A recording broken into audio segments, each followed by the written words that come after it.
We are here for our daily learning in the book of Tehilim, Psalms. I apologize for not being on previous days. We had the holiday of Shavuot, and so we are back on track in the book of Tehilim, chapter 3. We're going to try and do chapter 3 and 4, and the chapter actually speaks of one of the most difficult points in King David's life.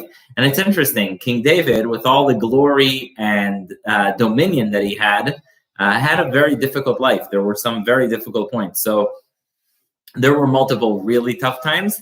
And so one of them was when his own son staged a coup against him.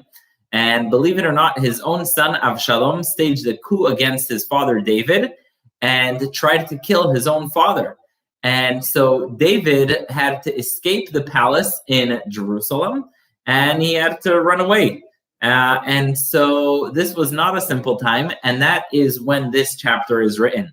So Psalm chapter 3, and may this prayer and learning be for the merit of all those in Israel who need protection in these difficult times. God willing, God should protect everyone and keep everyone safe. So chapter 3, verse 1, Mizmor LeDavid, a psalm to David. Every psalm begins with an introduction of who wrote it and what style it is. So this is a psalm to David.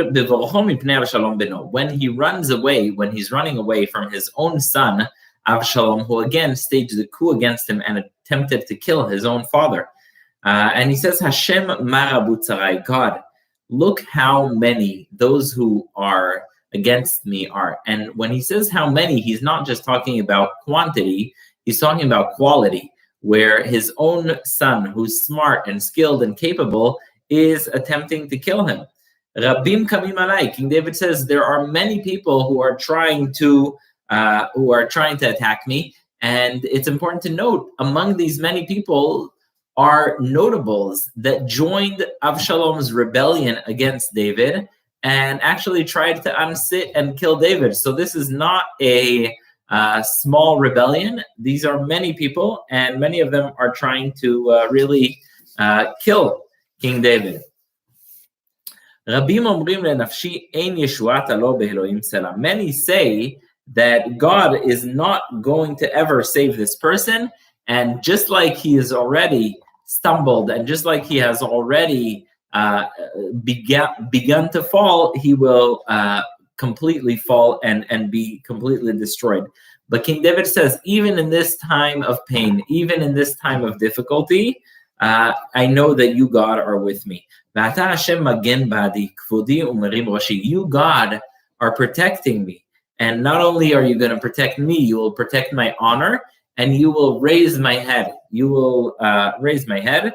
And he says, Koli el Hashem ekra, I will call out to God even when I am in exile, even when I am dispersed, even when I am tossed across the Jordan River to the other side. King David says, I will still always have faith in God and call out and ask God. Sometimes people are in so much despair, they won't even ask. They won't even pray. They're in such a difficult place that they won't even ask God. So King David says, no, I am going to call out to God even amidst the difficulty. And God is going to answer me from his holy mountain. Now, the holy mountain here has two meanings. First of all, well, it's talking about one place. It's talking about Mount Zion, the place of the temple, Mount Moriah. And on the one hand, it's the place of the temple, but it's also the place of the Davidic palace. And so he says, God, I know you're going to answer me, specifically with this place in mind. Ani shachavti vayishana, I have laid down and fell asleep. Hakitzoti ki Hashem yismecheni, and I will wake up from my pain because I know God is with me. And it's an important lesson because sometimes we feel like there is pain that we have that we can't get out of, or we feel like there's no legitimacy to our pain. And so King David says both are legitimate. Remember, your pain is legitimate. He says, I go to sleep in pain, but I also know I'm going to wake up feeling better. Such an important lesson. Always remember, it's legitimate to feel pain. It's legitimate to feel despair. But always remember, there's the morning after where you wake up and put your head up. And that's what he's saying. I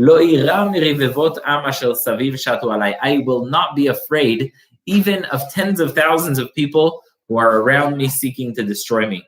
And he says, now God, Kuma Hashem Oshieni Elohai, ki hikita et kol oivai lechi. He says, come God, save me, God, because you have destroyed my enemies previously, and I hope you are going to be with me now. Shinei reshaim shibarta la Hashem Yeshua. You have dismantled the power and strength of the wicked, and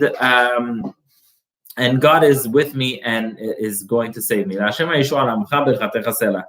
is going to save me and his people. So that is Tehilim chapter 3. God willing, we will continue tomorrow, Thursday, 12 o'clock, with chapter 4. I hope you enjoyed this lesson. If you have any feedback or comments, please do leave them, as I really enjoy hearing from you. Thank you so much, and wishing everyone a very, very good day.